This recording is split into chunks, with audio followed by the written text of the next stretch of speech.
La brise salée d'Istanbul est entrée dans la fenêtre ouverte de l'appartement dans le quartier de Beyoğlu, emportant les goélands loin des mouettes et l'odeur du thé de pommes brûlant dans la bouilloire oubliée. Clara, un restaurateur d'art brésilien de 28 ans, a couru ses doigts sur la surface d'un cadre du 19e siècle qui venait de nettoyer, éliminant des décennies de vernis jaunâtre pour révéler les tons vibrants originaux. Son travail était silencieux, presque sacré, mais cet après-midi, la tranquillité a été brisée par la touche froide d'une épaisse enveloppe laissée sur la table en marbre. À l'intérieur, il n'y avait pas de mots, juste un collier émeraude ottoman, si vert qu'il semblait absorber la lumière de l'après-midi et une note avec une adresse manuscrite, Villa Yıldız, 20h. Pas de signature. Aucune explication. Mais Clara savait que Pen of Pen, l'élégante et presque arrogante écriture de son patron, l'énigmatique Leyla Demir, héritier d'un empire de bijoux et d'antiquités qui s'étendait de la Turquie au Maroc. Ils ont à peine échangé plus que des salutations formelles depuis ce jeu de regard sur la vente aux enchères Antalya 6 mois plus tôt, lorsque Leyla avait surmonté tous les lancers pour un manuscrit persan du XIIIe siècle, pas pour une valeur historique, mais parce que Clara le voulait. « Vous avez un goût cher pour un étranger », avait murmuré Leyla cette nuit-là alors que leurs doigts brossaient en passant le manuscrit de l'un à l'autre. Clara avait répondu avec un sourire non professionnel, « Et vous avez l'habitude d'acheter des choses dont vous n'avez pas besoin. » Leyla riara, un son bas et rauque, comme un velours déchiré. Peut-être que j'ai besoin de choses que je ne sais toujours pas que je veux. Maintenant, tenant les émeraudes, Clara a ressenti le poids de quelque chose de plus que des pierres précieuses. C'était une promesse. Ou une menace. Allez-vous l'utiliser ? La voix d'Eline, son assistante turque, l'a retirée de la transe. Le 22 ans Paul regardait le collier avec un mélange d'envie et d'inquiétude. Cela coûte plus cher que votre salaire de 5 ans. Ce n'est pas un cadeau, murmura Clara, fermant sa main autour des pierres. C'est un gadget. Pourquoi ? Pour quelque chose qu'elle ne veut pas que je voie. Eline élargit les yeux. Parlez-vous du patron ? La femme qui fait don de millions pour restaurer les mosquées ? Le même qui a acheté mon silence il y a 1 an, lorsque j'ai trouvé ces documents au sous-sol de la galerie de Paris. Un lourd silence tomba entre eux. Clara n'avait parlé à personne de l'accord qu'elle avait conclu avec Leyla, en échange de son silence sur un secret qui pourrait détruire la réputation de la famille Demir, recevrait un salaire exorbitant et la chance de travailler avec des pièces que d'autres restaurateurs rêvaient de jouer. Mais maintenant, les émeraudes rappelaient que les dettes ne prescrivent pas. Ils changent de forme. À 19h45, Clara faisait face aux portes de fer forcées de Villa Yıldız, un manoir du 19e siècle caché entre le cyprès et les buganvilles. Le jardin sentait jasmin et un mensonge. Leyla l'attendait sur la terrasse, vêtue d'un costume noir qui améliorait sa silhouette élancée, les cheveux noirs comme de la peinture coincée dans un petit pain. Ses yeux, un ambre presque doré, brillaient de quelque chose que Clara ne pouvait pas déchiffrer. Le défi ? Désir ? Peur ? Tu es venu, dit Leyla, comme s'il doutait. Sa voix était de la fumée et du miel, un contralto qui a fait des picotements clairs. Tu m'as acheté, répondit Clara, levant le collier. Littéralement. Leyla sourit, un geste lent et dangereux. J'ai payé votre talent, pas pour votre obéissance. Si vous vouliez un chien de garde, vous en auriez embauché un. Alors pourquoi suis-je ici ? La femme s'est approchée, si près que Clara pouvait voir les taches d'or dans son iris comme un fragment d'une carte d'étoiles. Parce que vous êtes la seule personne au monde qui peut m'aider à réparer quelque chose qui a été brisé depuis des générations. Et si je ne veux pas ? Leyla a touché, presque involontairement, le poignet de Clara. Le contact était électrique, éphémère. Alors tu seras la seule personne au monde qui connaît la vérité sur moi. Clara aurait dû se retirer. Il aurait dû tourner le dos et se tourner vers son modeste appartement, vers sa vie simple, où les secrets ne pesaient pas plus que de la poussière sur une vieille image. Mais quelque chose à Leyla, peut-être la vulnérabilité voilée sous ce masque de pouvoir, ou la façon dont ses lèvres tremblaient légèrement alors qu'il prononçait le mot vérité, la remplit là-bas, comme une flamme attirée. Quelle est la vérité ? Demanda enfin Clara. Leyla prit une profonde inspiration. Comme s'ils étaient sur le point de plonger dans des eaux profondes. Mon grand-grand-père n'a pas construit cet empire avec des bijoux. Il l'a construit avec vol. Et le manuscrit que vous avez restauré en Antalya? C'est la preuve. Clara se souvenait du document, écrit en persan ancien, avec des phoques de cire de famille nobles ottomanes. Tu veux que je le détruise? Non. Leïla secoua la tête. Je veux que tu prennes. Cela revient aux familles ce qui leur a été retiré. Mais pour cela, j'ai besoin que vous restiez. Cela fonctionne avec moi. Elle a hésité, croyez-moi. Vous faire confiance, c'est comme embrasser un couteau. Alors câlin. Leïla tenait le visage de Clara dans ses mains, ses pouces brossant les pommettes du visage du Brésilien. Mais sachez que je saigne aussi. C'était ça, alors. Le secret n'était pas seulement des bijoux volés. Il s'agissait de Leïla Demir, la femme incassable, admettant qu'elle pouvait être blessée. Qui avait besoin de quelqu'un. Clara ferma les yeux, sentant les roses sauvages dans le parfum de Leïla, la chaleur de ses doigts. Lorsque cela les a recommencés, votre décision a déjà été prise. Je comprends, a-t-elle dit. Mais pas à cause des émeraudes. Leïla sourit, et cette fois il n'y avait pas d'ironie, tellement de soulagement si profond que cela semblait de la douleur. Donc ils sont à vous. Pour toujours. Mais Clara secoua la tête. Et les. Un jour, vous devrez les racheter. Et quand Leïla a ri, c'était comme si le son avait brisé quelque chose en elle, quelque chose qui, clairement, sans le savoir, avait réparé depuis longtemps. Au cours des mois suivants, ils ont travaillé côte à côte, démêlant le réseau de mensonges tissés par le grand-grand-père de Leïla. Clara a restauré des documents et des bijoux tandis que Leïla négociait secrètement le retour des articles aux familles d'origine. La nuit, assis sur la terrasse du village, ils ont bu du vin et ont parlé de choses qui n'avaient pas à faire avec le passé, les rêves de Clara d'ouvrir leur propre studio à Salvador, la passion de Leïla pour la poésie soufie, la première fois que chacun savait qu'ils aimaient les femmes. J'avais 14 ans, a avoué Leïla une nuit alors que la lune reflétait dans son verre de raki. Mon cousin m'a embrassé lors d'un match cache-cache au palais d'été de la famille. Quand ma mère nous a rencontrés, elle a dit que ce n'était qu'une phase. Que je devrais épouser un homme riche et oublié. Et toi? Demanda Clara, dessinant des cercles dans la paume de la main de Leïla avec son pouce. Je n'ai jamais oublié. Elle tourna la main, entrelaçant ses doigts dans Clara. Et toi? Clara sourit tristement. Je suis tombée amoureux de mon professeur d'histoire de l'art. Elle avait 40 ans, elle était mariée et m'a détruit quand elle a tout fini. Il a dit que j'étais très jeune pour comprendre ce qu'était l'amour. Elle avait tort, murmura Leïla, amenant sa main à ses lèvres. Tu as toujours su. C'est alors que Clara a compris, ce ne sont pas les émeraudes qui l'ont tenue là. Ce n'était pas le secret, ni la peur, ni la justice qu'ils essayaient de faire. C'était ça. La façon dont Leïla la regarda comme si elle était la seule personne au monde à pouvoir la comprendre. Comme si, après une vie entourée de gens qui voulaient quelque chose d'elle, son argent, son nom, son pouvoir, Clara a été la première à la vouloir. Mais le passé, comme toujours, avait d'autres plans. Un matin, alors que Leïla était lors d'une réunion à Ankara, Clara a reçu un appel anonyme. Une voix masculine rauque a dit uniquement « Vous devriez vérifier la boîte de dépôt bancaire Ottoman 47. » Avant qu'il ne soit tard.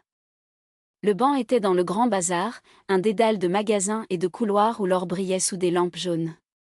Clara a suivi les instructions nerveuses jusqu'à ce qu'elle trouve la boîte. À l'intérieur, il n'y avait pas de bijoux, pas de documents. Il y avait des photos. De Leïla. Avec une femme plus âgée, dans des poses intimes, dans des endroits que Clara a reconnus, la terrasse de Villa Ildiz, le studio de restauration à Paris, même la vente aux enchères à Antalya. Dans l'une des photos, Leïla a embrassé la femme, une longue et désespérée baiser dans le dos, était la figure de Clara, les regardant inconsciemment. Votre estomac a roulé. La date des photos, il y a 3 mois. Bien après que Leïla a juré qu'elle était avec elle seule. De retour dans le village, Clara a trouvé Leïla dans le jardin, arrosant les roses qu'elle aimait tant. Son cœur battait si fort qu'elle a blessé. Qui est-elle? Demanda Clara, jetant les photos aux pieds de Leïla. La femme a farci. Ce n'est pas ce que vous pensez. Puis expliquez-moi. Clara sentit ses larmes brûler. Parce que je vous ai tout donné. Ma confiance. Mon travail, elle a avalé, mon amour. Et tu m'as donné ça. Leïla a laissé tomber la boîte d'arrosage. Cette femme est ma tante, Selma. Elle, sa voix a échoué. Elle m'a élevée après la mort de ma mère. Et quand mon père a découvert que nous étions amoureux, il l'a expulsée de chez elle. A menacé de la tuer. J'avais 16 ans. Clara a senti le monde tourner. Et les photos? Elle est revenue il y a 3 mois. Malade. En train de mourir. Leïla essuya une larme avec colère.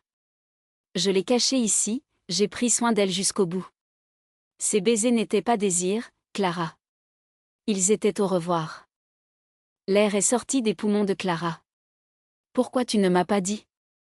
Parce que je ne voulais pas que tu voyais ça, se faisait tomber Leïla, des faits. Je ne voulais pas que tu saches que même après tout, je suis toujours la fille effrayée qui ne peut pas protéger ceux qui aiment. Clara est tombée à genoux sur l'herbe, les photos oubliées. Tu es la femme la plus forte que je connaisse. Non. Leïla s'agenouilla devant elle, ramassant son visage dans ses mains. Je suis fort pour toi. Parce que tu m'as fait croire que je pourrais être différent. Et puis ils se sont embrassés, pas comme sur les photos, pas comme un adieu, mais comme un début. Comme si, après une vie de secrets et de mensonges, ils avaient finalement trouvé quelque chose de vrai. Cette nuit-là, alors qu'Istanbul brillait au-delà des fenêtres, Leïla a rendu à Clara la clé de Villa Yıldız. Qu'est-ce que c'est? Demanda Clara, surprise. Votre moitié, répondit Leïla.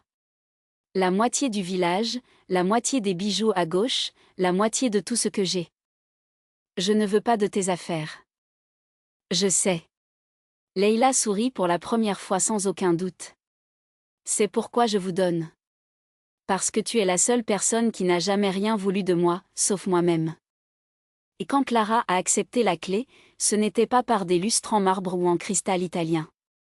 C'était parce que, pour la première fois, elle a compris ce que Leïla avait compris il y a longtemps, certaines choses ne peuvent pas être achetées. Ils ne peuvent être donnés que. L'année suivante, ils ont payé ensemble un centre de restauration et de restauration pour l'art volé, avec des studios à Istanbul et Salvador. Et chaque fois que Clara utilisait les émeraudes, maintenant officiellement elle, Leïla sourit et dit « Vous étiez chère. » Mais cela valait chaque pierre. La vie au centre de la restauration était une danse entre le passé et le présent. Les murs du studio de Salvador, avant un manoir colonial abandonné, respirent maintenant l'histoire. Les peintures de maîtres oubliés sont venues de nouvelles vies sous les mains de Clara, tandis que Leïla a trash avec des collectionneurs, des musées et parfois de fantômes de son propre passé. C'était une routine qui mélangeait à l'encre, au café turc et aux appels urgents à l'aube, lorsqu'un informateur à Naples ou Buenos Aires a chuchoté sur une pièce qui devait rentrer chez elle. Un après-midi, tandis que Clara avait restauré un portrait du XVIIIe siècle, une femme pénétrante, dont la robe bleue épuisée a caché une carte cousue sur sa gaine de gaine entra sans battre, avec une enveloppe jaunâtre dans sa main. Un de plus est arrivé. Elle a jeté le papier sur la table, à côté des pinceaux de Clara. Cette fois, c'est personnel. Clara a nettoyé ses mains sur son tablier avant de s'ouvrir. À l'intérieur, une photo fanée d'un collier, des rubis en forme de déchirure, placés dans leur ancien. À l'arrière, une phrase manuscrite, « Elle sait que vous l'avez. » Et ne s'arrête pas tant que vous ne le récupérez pas. Qui est-elle? Demanda Clara, même si elle le savait. Leïla était assise sur le bord de la table, croisant les bras. Ma maman. Le nom s'est arrêté dans les airs comme de la fumée. Clara n'avait jamais entendu Leïla pour mentionner la famille, à l'exception de vagues fragments, toujours accompagnés d'un sourire qui ne venait pas. Je pensais qu'elle était morte, a déclaré Clara doucement. C'était presque. Plusieurs fois.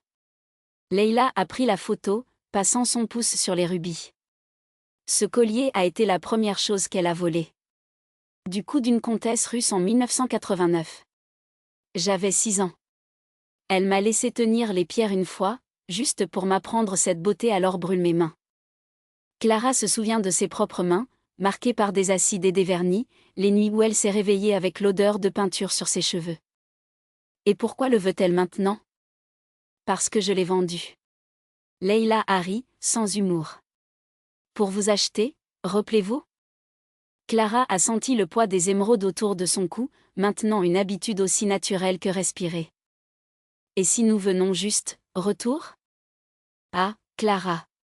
S'approcha de Leila, ses doigts jouant avec une brin lâche des cheveux du restaurateur. Vous pensez toujours qu'il s'agit de bijoux. La porte du studio s'est ouverte avec un accident. Une grande femme avec des cheveux blancs de gravité et une robe qui coûte plus cher que le loyer de la maison, entrait comme si l'endroit était le vôtre. Ses yeux, identiques à celui de Leila, ont balayé l'environnement avant qu'ils n'atterrissent les deux. Fille, dit-il, avec une voix qui était du miel et du poison. Vous avez mal vieilli. Leila n'a pas bougé. Il sourit juste, comme cela savait clairement, le couteau était déjà en main, c'était le besoin de choisir où s'écraser. Maman. Je parlais juste de toi. Clara, voici Vera Duval. Le meilleur voleur que le monde ait jamais oublié. Vera a regardé Clara avec un intérêt soudain, comme qui évalue une image avant de décider de la voler ou de la brûler. Alors c'est la fille pour laquelle vous avez changé. Elle se retourna Clara, comme un loup entourant une proie. Mignon. Mais cela ne vaut pas un collier de rubis. Clara a tenu l'impulsion pour se retirer. Au lieu de cela, il a pris le pinceau et est retourné au portrait, comme si la présence de Vera n'était qu'un autre détail de la journée. Elle vaut plus que tous ces bijoux ensemble, a déclaré Leila tranquillement. Et pourquoi êtes-vous venu ici? Pour donner des cours de famille? Vera rit, un son qui ressemblait à des cristaux qui se brisent. Je suis venu pour obtenir ce qui est à moi.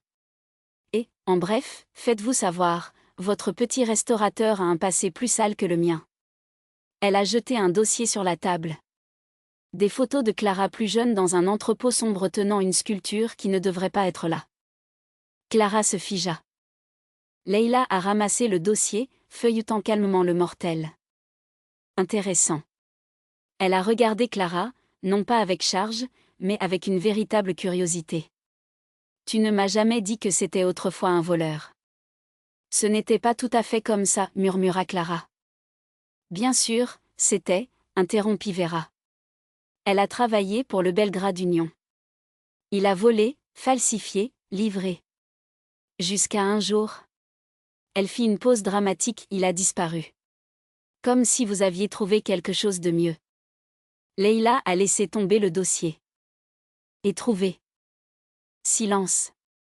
L'air était dense, chargé de tout ce qui n'a pas été dit. Clara a senti la sueur s'écouler dans le dos. Pas par peur de Leila, elle savait ce regard, savait que, pour son patron, la trahison n'était qu'une autre monnaie de négociation, mais parce que pour la première fois, elle était de l'autre côté de la table. Elle était la pièce en cours d'évaluation.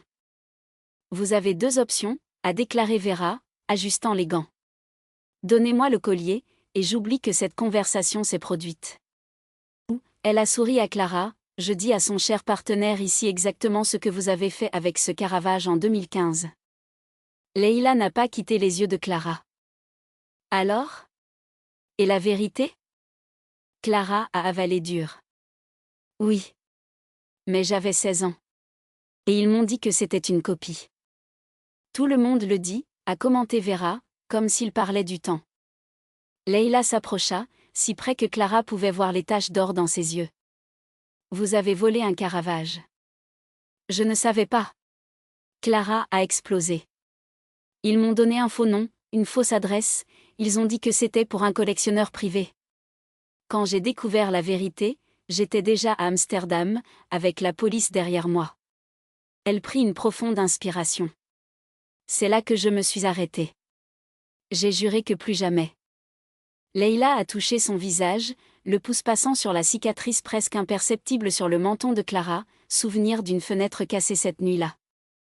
Et pourtant vous avez continué dans l'entreprise. Seulement sur le côté droit.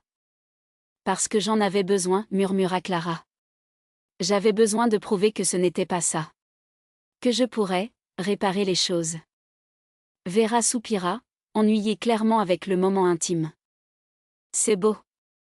Mais je veux toujours mon collier. Leïla a finalement regardé sa mère. Vous ne le ferez pas. Ne sous-estimez pas une mère mécontente, sa fille. Ce n'est pas ça. Leïla a ramassé le collier de rubis dans un tiroir verrouillé et l'a jeté à Vera, qui l'a pris en l'air, surprise. C'est parce que je l'ai déjà vendu. Encore. Vera ouvrit sa main, les rubis brillants comme du sang frais. OMS? Leïla sourit, cette fois avec des dents et tout. Pour la comtesse russe.